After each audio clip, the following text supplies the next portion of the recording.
talaata ñaar fukki fan ak juróom ñaar ci weerub juin ci atum 1922 laata tisbaar di jot ci la fi Seydil Hadji Malick bàyyi ko dem barzaq.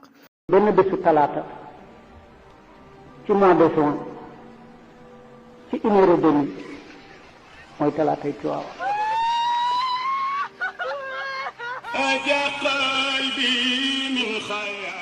talaatay Tiwaawan di baat bu kenn dootul fàtte ndax ci la góor gi nga xam ni moo jaamaarlu woon ak nasaraan si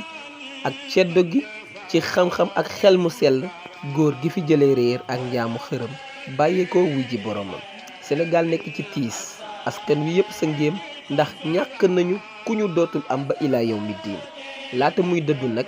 digle woon na ngir góor gu tedd googu di El Hadji Malick Sarr waajal ko ci wàllu càngaayam ak yu ni mel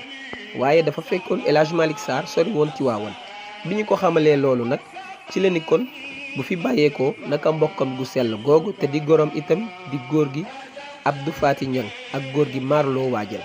loolu Serigne Abdoul Aziz Sy Dabakh moo nu ko nettali ca Jaksaaw ci atum 1992 ñu jébbal ko boromam nag ci bi laata tàkkusaan di jot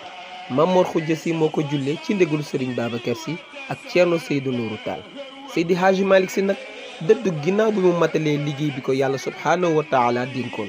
mu waajal ginnaawam nag defar ay mawdo ni moom ba liggéeyam di wëy ñu di ko jokkalante ba suñu jonn yàlla y tey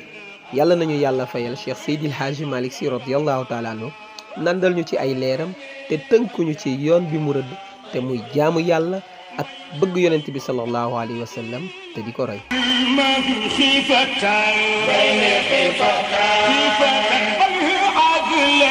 إن شانئك يرى